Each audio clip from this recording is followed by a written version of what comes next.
রবীন্দ্রনাথ ঠাকুরের কবিতা যতই আলোচনা করি তবু মনে হয় যেন কোথাও একটা কমতি থেকে যাচ্ছে। সেই কমতি থেকেই কিন্তু পুনরায় আবার নতুন করে নিজেকে জিজ্ঞাসা করা, নিজের মতো করে বড় হয়ে ওঠা আমাদের বাঙালিদের একটা সৌভাগ্য বলতে পারি। আজকের যার আলোচনাটি বা যার আবেদনটি নিয়ে আমি আলোচনা করব, তিনি হচ্ছেন যা লেখা আছে রিমার কাব্যতরী। হয়তো তোমার নাম রিমা। তুমি বলেছ যে তোমার MA পরীক্ষা আছে সামনেই এবং তার জন্য আবেদন কবিতাটি নিয়ে আলোচনা করতে, চিত্রা কাব্যগ্রন্থের অন্তর্গত আবেদন। আজকের আলোচনাটি তোমার উদ্দেশ্যে। এই কবিতাটি একটি কাব্যনাট্যের মতো, সংলাপ মানে দুইজন মানুষের মধ্যে কথা হচ্ছে। কথা হলো এখানে দুইজন মানুষ কে কে। দেখো, এটা এই পুরো কবিতাটা একটা দীর্ঘ কবিতা। আমি পুরোটাই লাইন বাই লাইন বুঝিয়ে দেবো, কিন্তু তার আগে মাত্র দুটো কথা মনে রাখার চেষ্টা করো। এই কবিতায় কবি একদিকে দাঁড় করিয়েছেন নিজেকে, আরেক দিকে দাঁড় করিয়েছেন নিজেরই অন্তর দেবতাকে, নিজেরই ভেতরে যে হৃদয় দেবতা তাকে। এই হৃদয় দেবতার নাম তুমি বলতে পারো জীবন দেবতা। আমরা প্রত্যেকটা মানুষ মনে করি না যে আমি যেমন আছি তেমনই থাকতে চাই, আমার হৃদয় চাইছে আমি এই সামান্য কাজটাই করি, বেঁচে থাকি। আমি হব না রাজা, আমি হব না রাজার প্রজা, আমি হব না কোনো সেনাবাহিনীর সেনাপতি, আমি আর কোনো বড় বড় কাজ করব না, যুদ্ধ করব না, সাম্রাজ্য দেখাদেখি করব না, ব্যবসা বাণিজ্য করব না, কিছু করব না, আমি সামান্য মানুষ হয়ে থাকবো। তখন আমার ভেতর থেকে কেউ বলবে কি যে তুমি খুব অলস বোধ হয়। আমি বলবো না না, অলস না, আমার ভেতরে যে জীবনটা আছে সে তো অনুভব করার জন্য এসেছে এই পৃথিবীতে, এই পৃথিবীর সৌন্দর্যকে দেখার জন্য এসেছে। তাই এই প্রকৃতিকে, গাছপালাকে, এই নদী পথকে, এই পশু পাখিকে এবং এই ঘাসকে, ফুলকে, সমস্ত কিছুকে দেখতে দেখতে যাব। আমি এই বিশ্ব প্রকৃতি নামক যে উদ্যান, সে উদ্যানের একজন মালি হব, সামান্য মালি, যে ফুলের বাগানের দেখাশোনা করে এবং বিভিন্ন ধরনের ফুলের মালা গেঁথে সে নিজের জীবন দেবতাকে পরিয়ে দেয়, অর্থাৎ আনন্দে সে বাঁচতে চায়। রবি ঠাকুর যেন এখানে কোথাও সেই মালি হতে চায় বা মালাকর হতে চায়। আর সে কার কাছে আবেদন জানাচ্ছে? নিজের জীবন দেবতার কাছে আবেদন জানাচ্ছে। জীবন দেবতা বা নিজের অন্তর দেবীকে তিনি বলছেন, হে সুন্দর, তুমি আমাকে আশীর্বাদ করো, তুমি আমাকে বড় কোনো কাজ দিও না, সবাই সবটা পেয়েছে, আমি বিশেষ কিছু চাই না, আমি শুধু চাই যে তোমাকে পরিপূর্ণ করতে, অর্থাৎ নিজের আত্মাকে পরিপূর্ণ করতে, সম্পূর্ণ করতে, নির্মল করতে চান তিনি। এই কথাটা যদি এখন কবি সরাসরি বলে আমাদেরকে যে আমি আমার মনের দেবতাকে বলতে চাই যে আমি কোনো ওই ধরনের লড়াই বা প্রতিযোগিতামূলক কাজে যাব না যেখানে খুব প্রশংসা আছে বা আর কিছু, আমি সামান্য মানুষ হয়ে থাকতে চাই, আমি সামান্য ফুলের দেখাশোনা করা মানুষ হয়ে বাঁচতে চাই, তাহলে আমাদের কাছে মনে হবে যে এইরকম আবার কেমন কবিতা। তাই তিনি কি করলেন, এই পুরো কবিতাটাকে রূপক কবিতার মাধ্যমে কি যে ওই কথাটাই বলছেন, কিন্তু এখানে দুজন মানুষের মধ্যে যেন কথা হচ্ছে। কবি নিজেই নিজের হৃদয়ের সাথে কথা বলছেন, তার হৃদয় হয়ে উঠছে এখানে রানী, আর নিজে হচ্ছেন কবি ভৃত্য, অর্থাৎ এই শরীর বাইরের যে জীবন সেটা হচ্ছে ভৃত্য মানে চাকর, আর মানে ভক্ত, আর ভেতরে যেটা আছে সে হচ্ছে পরমাত্মার প্রতীক, অর্থাৎ সে রানী, যে জীবন আমাদেরকে দান করেছে, সে আমাদেরকে যেদিকে পাঠাবে, যেটা কাজ দেবে আমরা সেটাই করব। কবি সেই ভৃত্য সেজে, সেই ভক্ত সেজে কথা বলছেন। কি বলছেন? ভৃত্য বলছে, জয় হোক মহারানী রাজেশ্বরী, দীন ও ভৃত্যে করো দয়া। মানে দিন, আমি তো হচ্ছি দরিদ্র ভৃত্য তোমার, আমাকে তুমি দয়া করো। সঙ্গে সঙ্গে রানী বলছে যে আচ্ছা তুমি এখন কেন আসলে, আমাদের সভা তো ভেঙে গেছে, সবাইকে সব কাজ দিয়ে দিয়েছি, তুমি এখন কি চাইতে এসছো আমার কাছে? মানে সকল মানুষ কি করবে না করবে তুমি চারিদিক দেখতেই পাচ্ছ, সবাইকে সব কাজ দিয়েছি, তুমি এইগুলো কাজ করলেই করতে পারো, কিন্তু তুমি আমার কাছে আবার সমস্ত সভা আলোচনা বন্ধ হয়ে যাওয়ার পর কেন আসলে? তুমি কি চাও আমার কাছে? এইভাবে করে হৃদয় দেবতা প্রশ্ন করছে আমাদেরকে, কবি অর্থাৎ ভৃত্যকে। রানী বলছে, সভা ভঙ্গ করি সকলেই গেল চলি, যথাযোগ্য কাজে আমার সেবক বৃন্দ, বিশ্ব রাজ্য মাঝে মোর আজ্ঞা মোর মান লয়ে শীর্ষদেশে। শীর্ষদেশ মানে মাথায়। আমরা বলি না যে আমি এই পুলিশ হব, আমি নেতা হব, আমি ডাক্তার হব, ইত্যাদি বিভিন্ন ধরনের কাজ করব। তো এই যে বড় বড় দায়িত্ব, সব দায়িত্বগুলো মাথায় নিয়ে আমরা ঘুরে বেড়াই। তো নিজেরই হৃদয়ের হয়তো ডাক সে শুনেছে। তো প্রত্যেকটা মানুষের মধ্যেই একজন করে রানী আছে। সেই রানীর কাছে হয়তো কবি স্বয়ং নিজে গিয়ে বলছেন যে সবাই সব কাজ নিয়েছে বুঝলাম, আমি সবার শেষে এসেছি এই কারণে যে আমি খুব দীন, আমি দরিদ্র, কিন্তু আমি আপনার কাছ থেকে এমন একটা জিনিস চাই যেটা আপনার কাছে কেউ চায়নি। কেউ চায় না সহজ সরলভাবে বাঁচবে, কেউ চায় না সামান্য ফুলের কারবার করবে, কেউ চায় না যে একেবারে সমস্ত বড় বড় ইচ্ছাগুলো থেকে বঞ্চিত হয়ে আমি সামান্য হয়ে বাঁচব, কেউ চায় না। এটা কবির একটা ধারণা।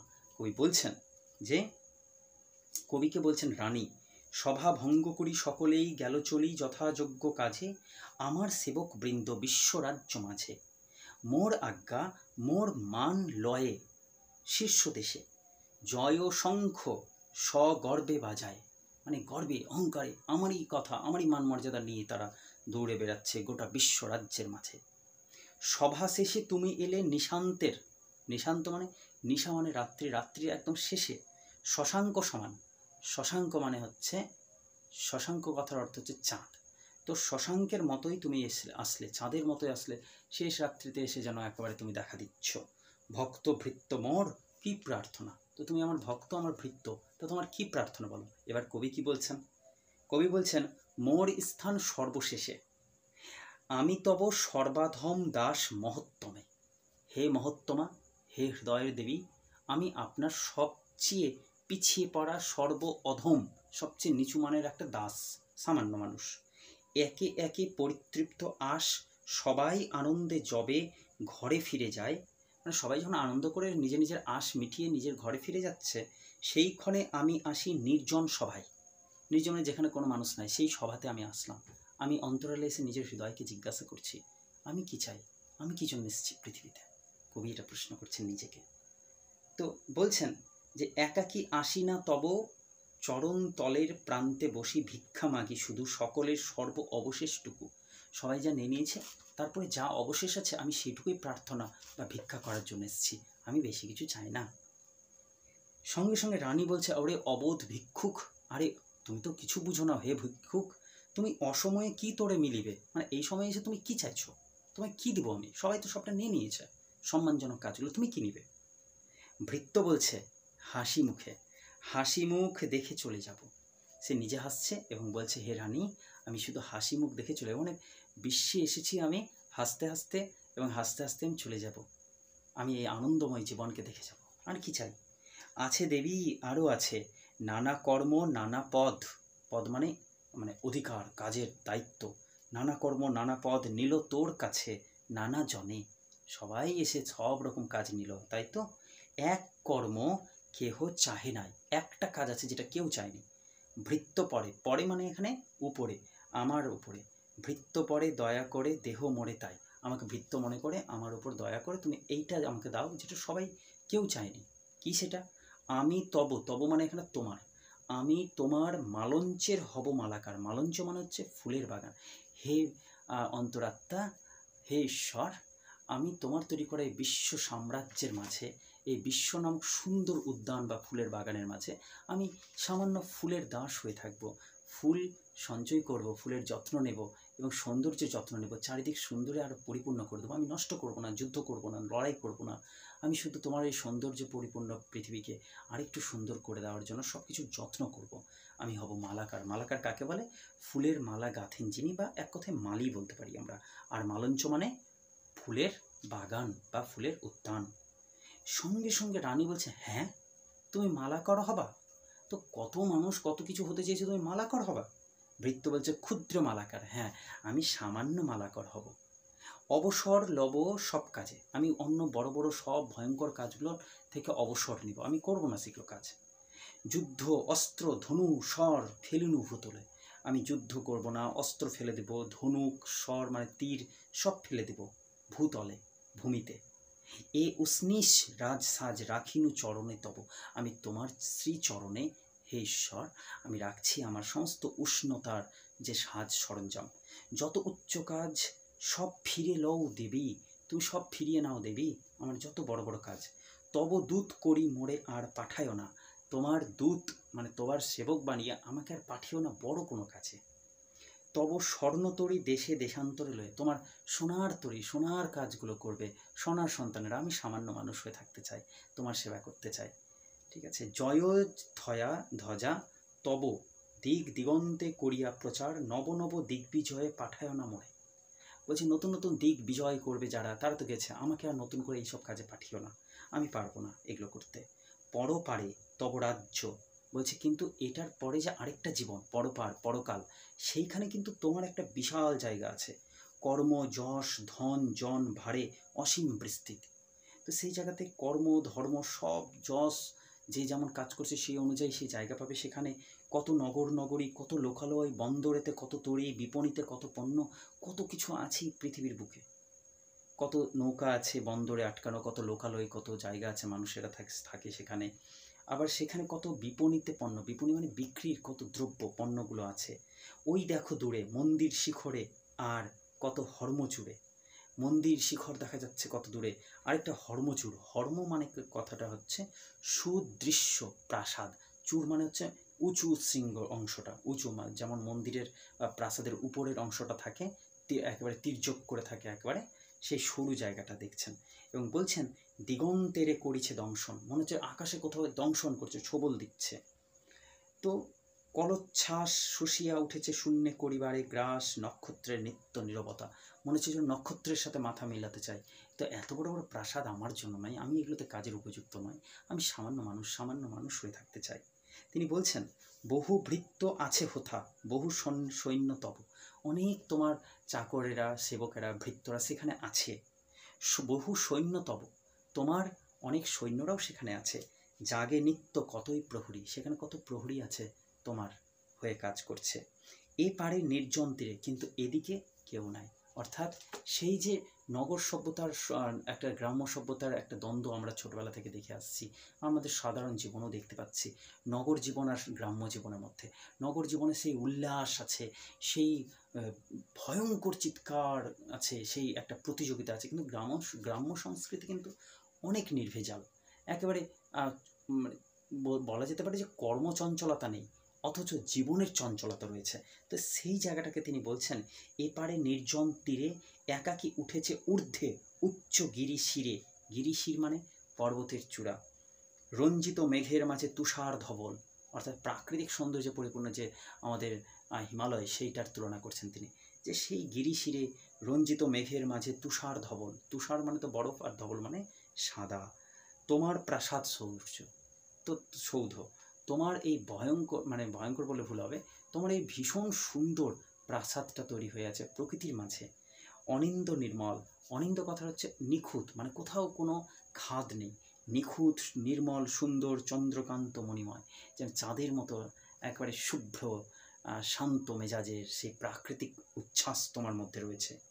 বিজনে বিরলে হেথা তব দক্ষিণের বাতায়ন তলে, বিজনে যেখানে কোনো মানুষ নাই এবং বিরলে একদম আড়ালে এসে, হেথা তব এইখানে তোমার দক্ষিণের বাতায়ন তলে, দক্ষিণ দিক থেকে যে বাতাস বয়ে আসছে সেই দিক থেকে, মঞ্জরিত ইন্দুমল্লী বল্লরী বিতান, অর্থাৎ চারিদিকে একেবারে ইন্দুমল্লী গাছ, তারপরে লতা পাতা দিয়ে একদম আচ্ছাদিত আছে, অর্থাৎ অরণ্য সমাজের কথা বলছেন তিনি। ঘনোচ্ছায় ঘন হয়ে আছে ছায়া, নিভৃত কপোত কলগানে, কপোত মানে হচ্ছে পায়রা বা দুই পাখি বিশেষ, তো তারা যেখানে ডাক দিচ্ছে, অর্থাৎ প্রকৃতির কথা চলে আসলো গাছপালা, চলে আসলো পর্বত, চলে আসলো তুষার শুভ্র যে অঞ্চল সেটা, চলে আসলো কপোতের গান। একান্তে কাটিবে বেলা, সেই জায়গাতে আমার বেলাটা দারুণভাবে কাটবে এক মনে। স্ফটিক প্রাঙ্গণে জলযন্ত্রে উৎসধারা, বলছি স্ফটিক মানে কাঁচের মতো স্বচ্ছ দেখতে লাগছে জলযন্ত্র, মনে হচ্ছে যেন জল পড়ছে এবং জলের মতো করে কোনো একটা যন্ত্র আছে। আসলে এটা কিন্তু তিনি বলছেন সেই ঝর্ণাটিকে, যেখানে পর্বতের বুক থেকে নেমে যাচ্ছে সেই দ্রুত গতিসম্পন্ন নদীগুলো, সেই যে জলধারা, সেটাকে তিনি বলছেন উৎসধারা কল্লোল ক্রন্দনে, উচ্ছ্বসিবে দীর্ঘদিন ছল ছল ছল, যেন প্রকৃতি মায়ের চোখের জল ভেসে যাচ্ছে, সেই দৃশ্যটা কত সুন্দর হতে পারে। মধ্যাহ্নেরে করি দিবে বেদনা বিহব্বল করুণা কাতর। আর দুপুরবেলাটা যেমন আমাদের এক মনে কাটে, মাঝে মাঝে মনে হয় যেন চারিদিক নিস্তব্ধ, এক মনে কাটছে, কোনো এক বিভোর চিন্তায় আমরা আটকে গেছি, ঠিক সেই রকম প্রাকৃতিক জায়গাতে গেলে মন কোথায় যেন আটকে যায়। তিনি বলছেন মধ্যাহ্নে করি দিবে বেদনা বিহব্বল, মনে হবে যেন কতদিন আগেকার কোনো স্মৃতি, কোনো অতীতের কথা আমাদের বারবার মনে পড়ছে। তো আমাদেরকে ভীষণভাবে করুণা বা বেদনা বিহব্বল করে দিবে। অদূরে অলিন্দ পড়ে, অলিন্দ মানে হচ্ছে বারান্দা, পড়ে মানে ওপারে, বলছে একটু খানিকটা দূরেই অলিন্দ পড়ে পুঞ্জ পুচ্ছ, পুঞ্জ পুচ্ছ বিস্ফারিতিয়া স্ফীত গর্বভরে নাচিবে ভবন শিখি। ভবন মানে হচ্ছে গৃহ, শিখি মানে হচ্ছে ময়ূর। ময়ূর নিজের পাখাগুলোকে চারদিকে সঞ্চারী করে সে নাচবে, সেই যে সুদৃশ্য। এবং বলছেন রাজহংস দল, রাজহংস মানে কি বুঝলাম আমরা, হাঁস, হাঁসের দল কি করবে, চড়িবে শৈবাল বনে করি কোলাহল বাঁকায়ে ধবল গ্রীবা। ধবল গ্রীবা মানে হচ্ছে সাদা, ধবল মানে সাদা, গ্রীবা মানে হচ্ছে কণ্ঠ, সাদা রঙের হাঁস। সে কিন্তু ওই শৈবাল দলে মানে জলের মধ্যে যে শ্যাওলা পড়ে থাকছে সেটা কেটে কেটে সে ভেসে যাবে, সেই দৃশ্য আমি দেখব। পাটলা হরিণ ফিরিবে শ্যামল ছায়, কত দ্রুতগতির সুন্দর সুন্দর হরিণেরা দ্রুত গাছের ছায়ায় ছায়ায় দৌড়ে বেড়াবে। ওই একাকিনী আমি তব মালঞ্চের হব মালাকর, তাই জন্যই আমি কিন্তু তোমার মালঞ্চের মালাকর হব, মানে তোমার এই সুন্দর সাম্রাজ্যের একমাত্র মালাকর আমি হয়ে থাকতে চাই, সবাই দূরে দূরে ছিটকে যাক, তাতে আমার দুঃখ নেই। রানী এই কথাটি শুনে এবার উত্তর দিচ্ছেন, বলছেন ওরে তুই তো কর্মভীরু অলস কিঙ্কর, কিঙ্কর মানে কিন্তু চাকর, সেবক, ভৃত্য, ভক্ত। ওরে তুই কর্মভীরু অলস কিঙ্কর, কি কাজে লাগবি, তুই কি কাজ করবি বলতো, তুই তো অলস। আমাদের অন্তরাত্মা আমাদেরকে মাঝে মাঝে বলে এটা করে কোনো লাভ হবে, এটা করে কি হবে, সঙ্গে সঙ্গে আমরা কি বলি, মনে মনে বলি এখানে আমার আনন্দ আছে, এখানে আমার জীবন আছে, এখানে আমি বেঁচে থাকতে পারবো, ইত্যাদি কথা। ভৃত্য এবার বলছে অকাজের কত কাজ যত, অকাজের কাজ যত আলস্যের সহস্র সঞ্চয়। আমি যে আলসেমি করছি সেটা সহস্রভাবে সঞ্চয় করলে যেটা হয় সেটাই না হয় আমি করব। শত শত আনন্দের আয়োজন, কিন্তু সেখানে কিন্তু অনেক অনেক শত শত আনন্দের আয়োজন রয়েছে। যে অরণ্য পথে করো তুমি সঞ্চরণ বসন্তে শরতে প্রত্যুষে অরুণোদয়ে, হে হৃদয়, তুমি এই ঋতু পরিবর্তনের সাথে সাথে কিন্তু তোমার মধ্যে পরিবর্তন হয়, ভাবনা চিন্তার পরিবর্তন হয়, বোধের উদয় হয়, আবার কখনো কখনো কিন্তু আমাদের মন পরিবর্তন হয়। তো সেই সময়টাতে তিনি বলছেন হে পৃথিবীর সৌন্দর্যের রানী, তুমি যখন বসন্তে বা শরতে এই পথ দিয়ে যাও, তো যে পথ দিয়ে যাও সেই পথটাকে আমি সাজাবো, আমি সেই ফুলগুলো সাজিয়ে রাখবো, তুমি আসবে। প্রকৃতিকে তিনি কত ভালোবাসছেন। বলছেন শ্লোথ অঙ্গ, যেন প্রকৃতি এখানে একটা নারী হয়ে দাঁড়িয়েছে। শ্লোথ অঙ্গ হতে ধীর, শ্লোথ মানে হচ্ছে ধীর মানে অলস, অলস অঙ্গ হতে তপ্ত নিদ্রালস খানি, মানে নিদ্রালস কোনটা, নিদ্রা মানে ঘুম, অলস মানে হচ্ছে বুঝলাম আমরা যে আলসেমি, আর তারপরে সেখান থেকে চুইয়ে পড়ছে একটা স্নিগ্ধ বায়ুর স্রোত, করি দিয়া বিসর্জন, সেইখানে কিন্তু নিজেকে বিসর্জন আমি করতে রাজি আছি। সে বন বিথিকা, দারুণ একটি কথা, বনের মধ্যে যে সরু একটি পথ সেটাকে বলছে বন বিথিকা। এই বন বিথিকা কিন্তু দেখতে খানিকটা মেয়েদের মাথার ওই যে সিথি থাকে মাঝখানে, সেটার মতো লাগবে দেখতে। রাখিব নবীন করি, ওই জায়গাটা আমি খুব সুন্দর করে সাজিয়ে রাখবো। পুষ্পাক্ষরে লেখা তব চরণের স্তুতি প্রত্যহ উষায়, উষা মানে ভোরবেলা, প্রত্যেক উষায় তুমি যে পথ দিয়ে যাবা সেই পথকে আমি সাজিয়ে রাখবো, যেন তোমার স্তুতি করে রাখছি, তোমার চরণের স্তুতি করে রাখবো, প্রার্থনা লিখে রাখবো। বিকশী উঠিবে তব পরশ তৃষায়, তোমার স্পর্শের তৃষ্ণায় সেইখানে বিকশিত হয়ে উঠবে, পুলকিত আনন্দিত হয়ে উঠবে তৃণপুঞ্জ তলে, সেইখানে অনেক তৃণগুলো ঘাসগুলো একদম পুঞ্জিত হয়ে উঠবে। আবার সন্ধ্যাকালে কি হবে, সন্ধ্যাকালে যে মঞ্জু মালিকাখানি জড়াইবে ফালে, মানে শেষমেশ তুমি সন্ধ্যার সময় যে সামান্য সন্ধ্যার আলোর মধ্যেও যে মালাটা তুমি কপালে নিবা, কপালে মানে ভালে ললাটে কপালে কপালে নিবা, সেই মালাটা কিন্তু কবরী বেষ্টন করি, ধীরে ধীরে সেই মালাটা আবার তুমি কপালে লাগাবে, তারপরে কবরী মানে হচ্ছে খোপা, সেই খোপাতে লাগাবে। আমি নিজ করে, করে মানে হচ্ছে হাতে, আমি নিজের হাতে রচি মানে তৈরি করি, রচনা করি সে বিচিত্র মালা সান্ধ্য জুথি স্তরে, জুথি মানে জুই ফুল, জুই ফুল দিয়ে আমি সেই মালাটা তৈরি করব, যেটা তুমি কপালে লাগাবে, খোপাতে লাগাবে, আমি সেটা তৈরি করে দেবো সন্ধ্যার সময়। সাজায়ে সুবর্ণ পাত্রে, সেই ফুলের মালাগুলো আমি একটা সুন্দর পাত্রে মানে একটা থালাতে বা কোনো একটা পাত্রে মানে সাজিয়ে নিয়ে তোমার সম্মুখে নিঃশব্দে ধরিব আসি অবনত মুখে। অবনত মানে নিচু মুখ করে আমি তোমার সামনে এসে ধরে দাঁড়াবো। বলো না, সকালটা তোমার এইভাবে পথ আমি সুন্দর করে দেব, আর সন্ধ্যার সময় তোমার সামনে এমন ফুলগুলো এনে দিব। আর তুমি কি করবে? যেথায় নিভৃত কক্ষে ঘন কেশপাশ। কেশপাশ মানে কি বলছে, যে কেশ মানে তো চুল, কিন্তু চুলের সাথে তুলনা করছেন সেই সন্ধ্যার অন্ধকারটাকে। কি সুন্দর! যেথায় নিভৃত কক্ষে মানে একা কক্ষ ঘরে ঘন কেশপাশ। এই আসলে কিন্তু তিনি নিজের জীবনের কথা বলছেন।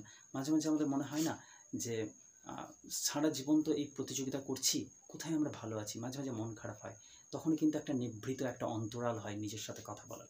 আবার কখনো কখনো কোনো কাজে আমরা খুব সন্তুষ্ট হই, প্রশংসা পাই, আর নিজের মন মতো কোনো ভালো কাজ করি, তো তাতে আনন্দ হয়, নিজেকে ভালো বলে মনে হয় যে না, এবার কিছু একটা করলাম, খুব খুশি। তো সেখানেও কিন্তু আমরা নিভৃত একটা আড়ালে, যেখানে চারিদিকে অন্ধকার, কিন্তু তার ভেতরেও আমাদের একটা আলো ফুটে উঠছে, একটা সুগন্ধ আসছে, বেঁচে থাকার একটা সুগন্ধ। ওই জায়গাতে কবি বলছেন যে নিভৃত অন্ধকার ঘরে যেখানে ওই হৃদয় দেবী বসে আছে, রানী বসে আছে, সেইখানে তিনি ফুল পুষ্প নিয়ে যাচ্ছেন সন্ধ্যার সময়। তিনি বলছেন কেশপাশ তিমির নির্ঝর সম, ভয়ঙ্কর তিমির রাত্রি, কিন্তু উন্মুক্ত উচ্ছ্বাস তরঙ্গ কুটিল এলাইয়া পৃষ্ঠ পড়ে কনক মুকুর অঙ্কে। কনক মুকুর মানে সোনার আয়না, সেই সোনার অঙ্গ তোমার, সোনার আয়নায় যেন মানে ঠেস দিয়ে তুমি বসে আছো। শুভ্র পদ্ম করে বিনাই বেবেরি। তো বলছে তোমার এই চুলগুলো, বেনিটা বিনাইবে তুমি কি হাত দিয়ে? তোমার শুভ্র পদ্ম কর, তোমার সুন্দর সাদা পদ্মের মতো হাত, পদ্ম পাতার মানে পদ্মের যে সুন্দর সুন্দর পাপড়ি, সেই রকম তোমার সুন্দর হাত দিয়ে তুমি এগুলো করবে। আবার কুমুদ সরসী কুলে। কুমুদ মানে হচ্ছে শ্বেত পদ্ম, মানে সাদা রঙের পদ্ম ফুল। তো কুমুদ সরসী, সরসী মানে সরোবর, যেখানে পদ্ম ফুল ফুটে থাকে আর কি। কুমুদ সরসী কুলে বসিবে যখন সপ্তপর্ণ তরুমূলে। সপ্তপর্ণ মানে হচ্ছে ছাতিম গাছকে বলা হয় সপ্তপর্ণ গাছ। তো সপ্তপর্ণ তরুমূলে মানে সেই গাছের নিচে দিকে মালতী দলায়, মালতী গাছের মধ্যে বা মালতী ফুলের মধ্যে পত্রচ্ছেদ অবকাশে পড়িবে ললাটে চক্ষে বক্ষে কেশবাসে। বলছে সেই সময় দেখবা সন্ধ্যার দিকে তুমি যখন ওখানে বসে থাকবে, তো ছাতিম গাছের মালতী দলার মধ্যেও, ছাতিম গাছের মূলের মধ্যে, সেইখানে দেখবা যে তোমার ললাটে, তোমার কপালে, তোমার চোখে, তোমার বুকে, তোমার বেশ বাসে, সমস্তটার উপর দিকে একটা কৌতূহলী, একটা অবাক করার মতো জিনিস। কি সেটা? চন্দ্রমা। চন্দ্রমা মানে চাঁদ। চন্দ্রমার সহস্র চুম্বন। চন্দ্রমা চাঁদ যেন তোমাকে চুম্বন করে দিয়ে যাবে। আনন্দিত তনুখানি করিয়া বেষ্টন। তখন সারা শরীর জুড়ে আমি কিন্তু চন্দ্রের চুম্বনকে অনুভব করব। উঠিবে বনের গন্ধ বাসনা বিভল। তখন বিভল মানে হচ্ছে মুগ্ধ হয়ে যাওয়া, চারিদিক থেকে আমার হৃদয়ের আনন্দগুলো মুগ্ধ হয়ে উঠবে। নিঃশ্বাসের প্রায় মৃদু ছন্দে দিবদোল, মৃদুমন্দ সমীরের মতো। তখন মনের মধ্যেকার সমস্ত আনন্দগুলো ছন্দে ছন্দে দোল খাবে। আসলে আমাদের যে প্রকৃতির প্রতি যেমন এখনও চাঁদ কখনো কখনো খুব সুন্দর লাগলে আমরা ছবি তুলে পোস্ট করি, এর মানেটা কি? আমরা প্রকৃতিকে কত ভালোবাসি। কবি সারাটা জীবন প্রকৃতির মধ্যে থাকতে চাইছেন। পাহাড় পর্বত, পাখি, গাছপালা, ফুলের সৌন্দর্য, চাঁদের সৌন্দর্য, চাঁদের আলোয় আলোকিত হয়ে থাকছে। এই প্রভাত থেকে সন্ধ্যা পর্যন্ত সম্পূর্ণ সময়টা তিনি কিন্তু এই প্রকৃতির মাঝখানে থাকতে চাইছেন। এই প্রকৃতিকে নিয়ে ভালোবেসে তিনি প্রকৃতিরই জয়গান গাইছেন বা স্তব আলোচনা করছেন। তিনি বলছেন আরও একটি সুন্দর কথা, যে অনিমেষে যে প্রদীপ জ্বলে তব শয্যা শিরদেশে। সারা সুপ্তনিশি, সারা রাত্রি ধরে তোমার শয্যার পাশে, মাথার পাশে যে প্রদীপটা জ্বলছে, সুর নর স্বপ্নাতীত। সাধারণ দেবতা হোক, সুর হোক, আবার নর মানে মানুষ হোক, তাদের স্বপ্নেরও অতীত এত সুন্দর একটা জীবন। নিদ্রিত শ্রী অঙ্গপানে স্থির অকম্পিত নিদ্রাহীন আঁখি মেলি। এবার সেই সময় চোখে ঘুম নাই, অথচ চোখ মেলে তাকিয়ে আছি। সেই মুহূর্তটা, সেই প্রদীপখানি আমি জ্বালাইয়া দিব, গন্ধ তৈল আনি। তোমার মাথার পাশে এসে সেই প্রদীপটা আমি জ্বালিয়ে দেব সুগন্ধ তেল দিয়ে। আর কি? শেফালির বৃন্ত দিয়া রাঙাইব রানী বসন বাসন্তী রঙে। বাসন্তী রঙের আমি তোমাকে রাঙিয়ে দেবো। এই হচ্ছে এক ভীষণ অন্ধকার। প্রত্যেকটা মানুষের মধ্যে কিন্তু জীবনে একটা অন্ধকার আছে, সেটা মৃত্যু বলা হোক বা সেখানে বিষণ্ণতা বলা হোক। সেই সময়টা তো কিন্তু আমাদের পাশে একটা প্রদীপ যেন জ্বলে, আশার প্রদীপ, লক্ষ্য পুণ্যের প্রদীপ, এবং সেই যে সলতাটা, সেই যে আগুনটা, সেই যে তেলটা, সেটা যেন সুগন্ধ থাকে, অর্থাৎ আনন্দময় প্রদীপ থাকে। এই আনন্দময় প্রদীপকে কিন্তু কবি সবসময় নিজের হৃদয়ে জ্বালিয়ে রাখতে চাইছেন। আশার প্রদীপ তিনি নিভতে দিচ্ছেন না। তিনি বলছেন সুর অর্থাৎ দেবতারা, সাধারণ নররা, এদের সবাই দুশ্চিন্তা হয় যে জীবনকে কীভাবে বাঁচা যায়। আমি আমার জীবন দেবতার পাশে সেই প্রদীপটা জ্বালিয়ে রাখবো, আশার প্রদীপ। কি বলছেন আরও? তিনি বলছেন যে পাদ পীঠখানি, পাদ পীঠখানি মানে পা রাখার স্থান, পাদ মানে পা এবং পীঠখানি যেখানে রাখার জায়গা, সেই হয়তো টুল বা কিছু, সেই জায়গাটা নবভাবে নবরূপে, নতুন নতুন ভাবনা দিয়ে, নতুন নতুন রূপ দিয়ে, শুভ আলিম্পনে প্রত্যহ রাখিব অঙ্কি কুমকুমে চন্দনে কল্পনা রেখা। কুমকুম মানে সিঁদুর, আর চন্দন মানে তো আমরা বুঝি চন্দন সিঁদুর দিয়ে সুন্দর করে সাজিয়ে রাখবো, সেই জায়গাটাতে আলপনা দিয়ে রাখবো যেখানে তুমি পা রাখবে, সেই জায়গাটি। নিকুঞ্জের অনুচর, নিকুঞ্জ মানে হচ্ছে বাগান বা উদ্যান, উদ্যানের যে অনুচর সেখানকার মানুষ, আমি তব মালঞ্চের হব মালাকর, আমি তোমার সেই মালঞ্চের মালাকর হয়ে থাকতে চাই।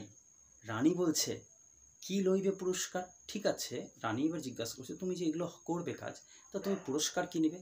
সে কিচ্ছু পুরস্কার চায় না, সে মানুষ স্বার্থপর নয়, নিজের স্বার্থ নিয়ে যারা বাঁচতে চায় তারা তো দৌড়চ্ছে, ছুটছে, প্রতিযোগিতা করছে। যে শুধু আনন্দে বাঁচতে চায় সে আর কি চায়? শুধু আনন্দ চায়। তার হৃদয়ের দেবী, তার মন যেন পবিত্র হয়ে থাকে, তার মন যেন শান্তি পায় এই কাজে, সেটাই তো চাইবে। সেই ভৃত্য সেটাই বলছে, শোনো, প্রত্যহ প্রভাতে মানে প্রত্যেক প্রভাতে ভোরবেলা ফুলের কঙ্কন গড়ি কমলের পাতে, মানে ফুলের একটা পাতা, মানে পদ্ম ফুলের পাতায় আমি কিন্তু ফুলেরই কঙ্কন মানে হাতে পরা যাবে যে বালা, নারীরা যে পরে অলঙ্কার, সেটা ফুল দিয়ে আমি তৈরি করব, হাতের অলঙ্কার তৈরি করব। আনিব যখন, কিসে করে আনবে? আবার ফুলের মালা তৈরি করবে হাতে পরার মতো বালা, বালা হিসাবে, সেটা আনবে পদ্ম ফুলের পাতাতে করে। আবার পদ্মের কলিকা সম, একদম পদ্ম ফুলের যে কুঁড়ি হয় সেইটারই মতো সুন্দর ক্ষুদ্রতব ছোট্ট সুন্দর তোমার হাত, সেই হাতটিকে মুষ্টিখানি, তোমার হাতের সেই মুঠিটাকে ধরবো। ধরবো কে? আমি ধরবো নিজের হাতে, করে করে ধরি মম, কর মানে হাত। তোমার এই ছোট্ট সুন্দর হাতগুলো, যেটা হাতটা যেটা একদম পদ্মের কলিকা সম, পদ্ম ফুলের একদম কুড়ির মতো, সেই হাতটিকে নিজের হাতে নিব, নিয়ে মম মানে নিয়ে আপনি পরাইয়ে দিব, আমি নিজেই পরিয়ে দিতে চাই সেটা। এই পুরস্কার, এটাই আমার পুরস্কার, যে আমি তোমার সুন্দর সেই হাতে নিজেই ফুলের মালা পরিয়ে দেবো।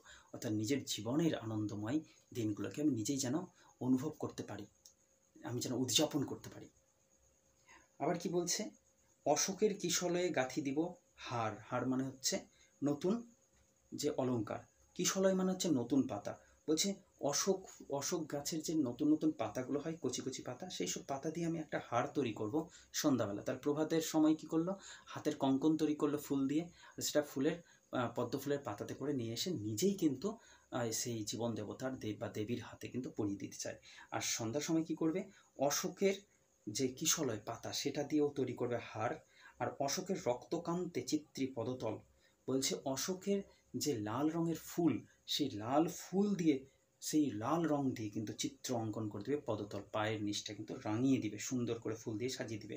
চরণ অঙ্গুলি প্রান্তে লেশমাত্র রেণু চুম্বিয়া মুছিয়া লব, এই পুরস্কার, আমি সেই ফুল তোমার পায়ের কাছে রাখবো আর তারপর সেটা মুছে দিব, অর্থাৎ তোমার পাটাকে পরিষ্কার করে দেবো, এইটুকুই আমার পুরস্কার, এর বেশি আমি কিছু চাই না। রানী তখন আনন্দের সাথে বলছে, অর্থাৎ আমাদের হৃদয় দেবতা তখন বলছে ঠিক আছে, তুমি যখন এতেই সন্তুষ্ট, তবে থাকো তুমি এইটুকু নিয়েই। ভৃত্য আবেদন তব করিনু গ্রহণ, আবেদন তোমার গ্রহণ করলাম। আছে মোর বহু মন্ত্রী, আছে আমার কাজ করার মতো অনেক বড় বড় মন্ত্রী, বহু সৈন্য, বহু সেনাপতি সব আছে, বহু যন্ত্রী আছে, মানে প্রচুর মানুষ আছে যন্ত্রের মতো বাঁচতে চায়, থাক। কর্মযন্ত্রে রত, নিজের কাজের জন্য সবসময় ব্যস্ত থাকতে চায়, থাকুক, নিজের জীবনকে কেউ অনুভব করতে চায় না। তুমি থাকতে চাইছো তো এইভাবে জীবনটাকে অনুভব করতে চাইছো, তা ঠিক আছে, তুই থাক চিরদিন স্বেচ্ছাবন্দী দাস, মানে তুই নিজের স্বেচ্ছা, স্বেচ্ছা কাকে বলে? সযোগ ইচ্ছা, তুই নিজের মনের মালিক হয়ে থাক, নিজের মনের কাছেই তুই বন্দী হয়ে থাক, তুই দাস হো নিজের মনের, আমার না কোনো যন্ত্রের দাস হয়ে থাকিস না। খ্যাতিহীন, হয়তো তুই খ্যাতি পাবি না কোনো, কর্মহীন, হয়তো তোর কোনো বড় কর্ম নয় এটা তোর বারবার মনে হবে বা কেউ তোকে মনে করিয়ে দেবে, তবু ভালো। রাজসভার মধ্যে তোকে থাকতে হবে না, রাজসভা বহিঃপ্রান্তে, বাইরের দিকে, রাজসভা থেকে বাইরে চলে যা, এত বড় বড় মানুষের মধ্যে থাকার কোনো দরকার নেই, আনন্দের সময়টাকে উদযাপন কর, বাঁচ, আনন্দে বাঁচ। রবে তোর ঘর কোথায়? রাজসভা বহির প্রান্তে, রাজসভার বাইরে তোর ঘর থাকবে। তুই মোর মালঞ্চের হবি মালাকর, তুই আমার সত্যিকারের যে সৌন্দর্যময় প্রকৃতি, সেই প্রকৃতির, সেই ফুলের যে উদ্যান, সেই সুন্দর ফুলের উদ্যানে, সেই প্রকৃতির মাঝে তুই একমাত্র সেবক হয়ে থাক, তুই মালাকর হয়ে থাক। এইখানে কিন্তু মনের দেবী অর্থাৎ মনের অন্তরঙ্গতার যে দেবী, সেই রানী কিন্তু মেনে নিচ্ছে তার ভৃত্যকে অর্থাৎ কবিকে। এইখানে কবিতাটি শেষ হলো। আবেদন কবিতাটি চিত্রা কাব্যগ্রন্থের অন্তর্গত রবীন্দ্রনাথ ঠাকুরের লেখা, এবং এটি তিনি লিখেছিলেন বোটে থাকাকালীন, অর্থাৎ তিনি সেই সৌন্দর্য দেখছেন, বোটের মধ্যে মানে ভেসে বেড়াচ্ছেন নদীতে, এবং সেইখান থেকে যে প্রকৃতির সৌন্দর্য দেখছেন সেটাকে তিনি অনুভব করে মনে রাখার চেষ্টা করছেন না, তিনি সেটাকে একবারে লিপিবদ্ধ করে দিচ্ছেন। সেই বোটে থাকাকালীন তিনি কবিতাটি লিখেছিলেন। তাই সেই সময় তিনি শিলাইদহ যাচ্ছিলেন, শিলাইদহ অভিমুখে, এবং সেটার সময়টা হচ্ছে 22শে অগ্রহায়ণ 1302 বঙ্গাব্দ। এই ছিল আজকের আলোচনা। আলোচনাটি ভালো লাগলে অবশ্যই লাইক, কমেন্ট, শেয়ার করতে ভুলবে না। আর এই ধরনের আর কি আলোচনা চাও অবশ্যই কমেন্ট করে জানাবে। ভালো থেকো তাহলে, দেখা হচ্ছে খুব শীঘ্রই অন্য একদিন অন্য কোনো আলোচনা নিয়ে। নমস্কার।